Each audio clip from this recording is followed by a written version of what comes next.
valuable commodity I know of is information. Wouldn't you agree?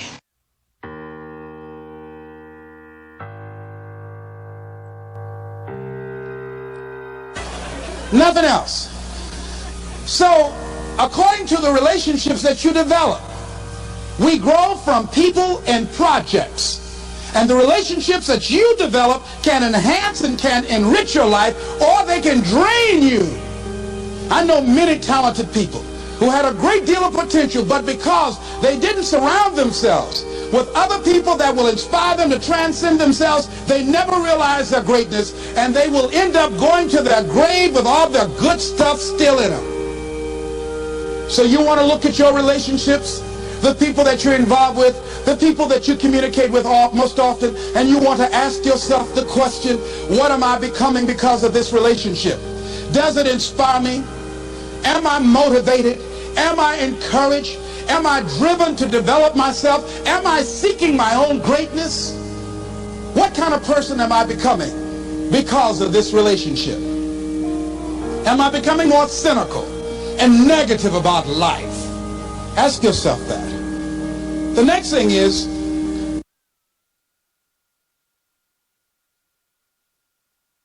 you've got to say yes to your life. You've got to say yes. Yes to my dreams. Yes to me. Yes, I can make it. Yes, I can. Doesn't matter how many failures I've made. Doesn't matter how many mistakes I've endured. Doesn't matter about my defeats. Doesn't matter about what I've done. Yes. Yes. I don't care about the fact I'm in a hole now. Doesn't matter about where I am. Yes. The last chapter to my life has not been written yet. If you judge me now, you'll judge me prematurely.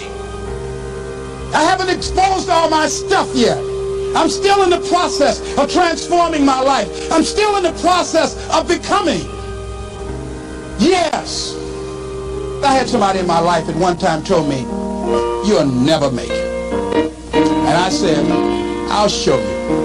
And what energized me, what motivated me was something that Frank Sinatra said. He said, the best revenge is massive success.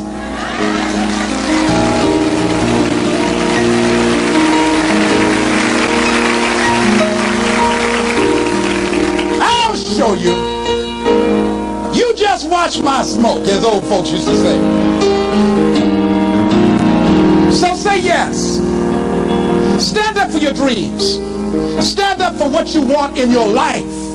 Decide that your life is so meaningful to you, that you love you and you love life so much that you're going to stand up for something you want. I used to have a saying when I was on the radio, stand up for what you believe in, because you can fall for anything.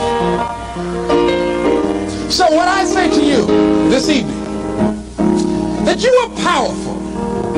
You have miracle working power in your life right now. But you've got to work on yourself. You've got to develop yourself. You've got to talk to yourself day in and day out, selling yourself on you and on your potentials. And you've got to know that you are worth all of your effort. And that the key to your motivation, as you get a larger vision of yourself, is to know that you have something to give, is to know that you have a reason for being in the universe at this point in time. I want you to stand up for your life right now. Anybody want to stand up for your life? Stand up for your dream? Stand up for your dream.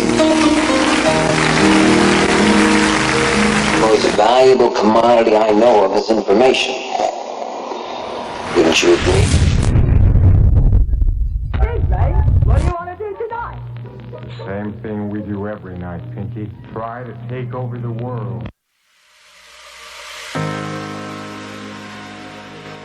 I want to share with you how to reach your goals. I think the Bible is the greatest motivational book ever been written. Now I want you to repeat after me, please. We got to recondition our minds first. Let us say together, good things are supposed to happen to me. Yeah, write that down. I want you to say that to yourself every day. See, we live in a world where we believe that bad things are supposed to happen to us. I remember at a point in my life, Bishop, when things are going good for me, and I said, this is too good to be true. Something is bound to happen. Guess what? It did. Thou shalt decree a thing that shall be established unto you and shall accomplish that whereunto it has been sent. Watch your words. Watch what you say about yourself, about your affairs. Be conscious of that on a daily basis. Why? Because your words are powerful. In the beginning was the Word. Life and death is in the tongue. Watch what you say. Never say I'm broke. Say I'm overcoming a cash flow problem.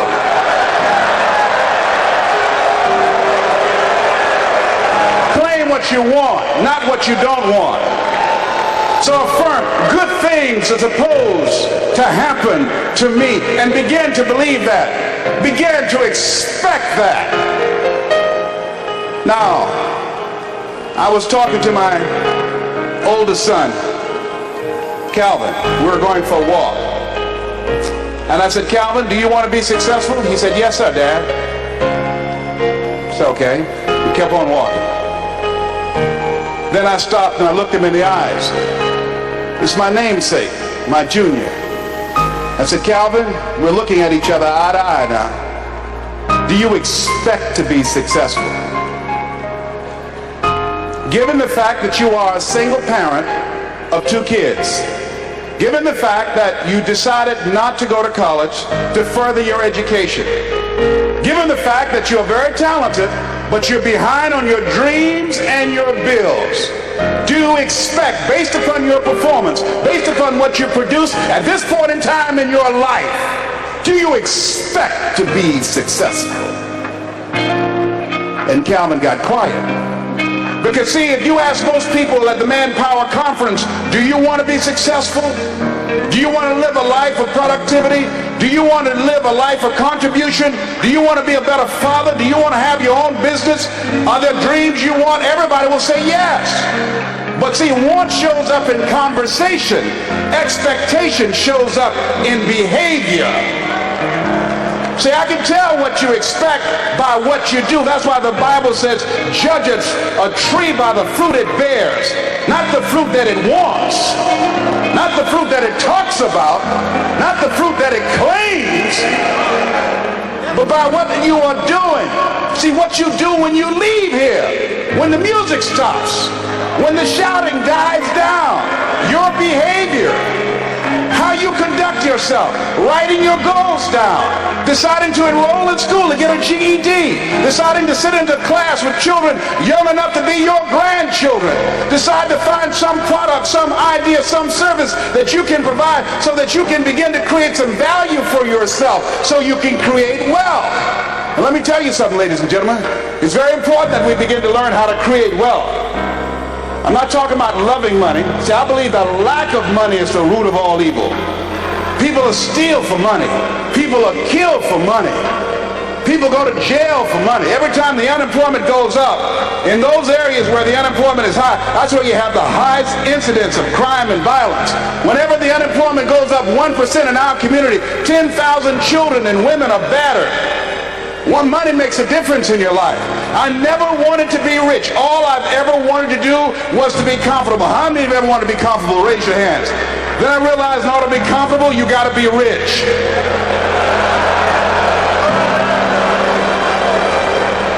An old friend of mine, Zig Ziglar, said, people say money won't make you happy, but everybody want to find out for themselves. Rita Davenport said money ain't important, but it's right up there with oxygen. And let me tell you something, fellas, even if you're as homeless as I am, if you got some money, women will find something cute on you.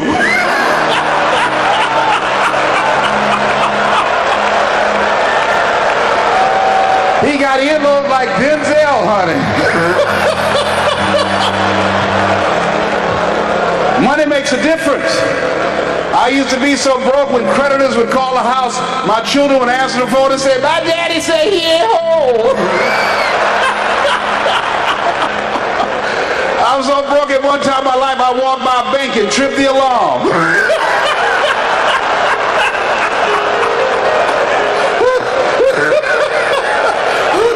I tell you, poverty sucks. You hear me? Repeat after me, please. I'll never be broke again. Yes, write that down. I affirm that I'll never be broke again. Never. Never will I ever be broke again. Let me tell you what money does. Number one, it gives you control over your life. Write that down. Number two, it gives you options. Three, it allows you to live a life of contribution, to contribute to things that you feel strongly about.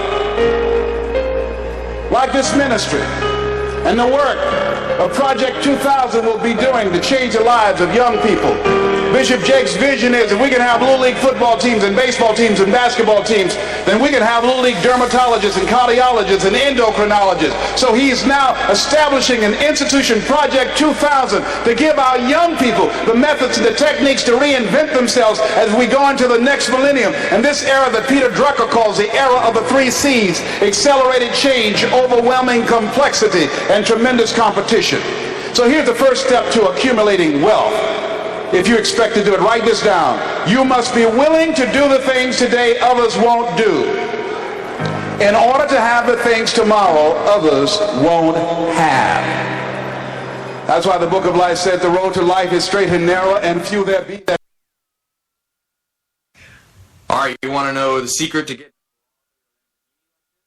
Do you want to advertise in the South Orange Maplewood online radio experience? You can reach us at 347-674-1680. That's 347-674-1680. An operator is standing by to assist you. But...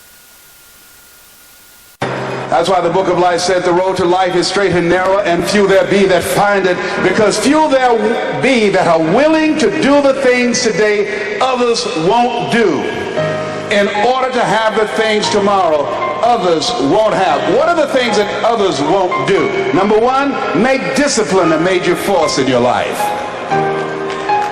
How many of you know if you'd have been more disciplined, you'd be further along to reach your goals right now? Socrates said the undisciplined life is an insane life.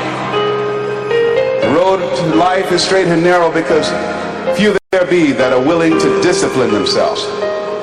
Here's something else that most people won't do. Make it okay to fail. A lot of people, 85% of people, allow their fear of failure to outweigh their desire to succeed. Repeat after me, please. Anything that's worth doing is worth doing badly. Yeah, see, anything is worth doing right, as we have been taught, if you know how to do it. But if you don't know how to do it, it's worth doing badly until you get it right. Now write this down. You don't have to be great to get started, but you have to get started to be great. The first time I stood up to speak, I stood up and my mind sat down. I looked at the audience and I panicked. I had to introduce a play at school. We're about to start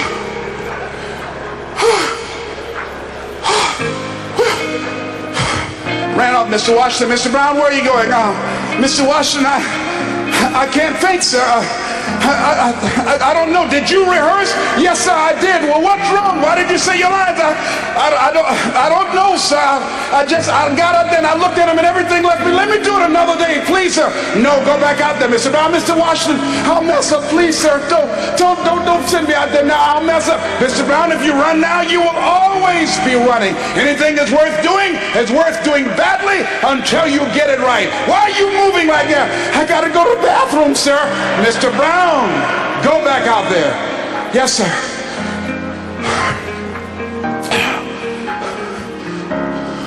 We have started a play called 12 Angry Men, directed by Mr. Leroy Washington. And I ran off. The next day, hey, alfalfa!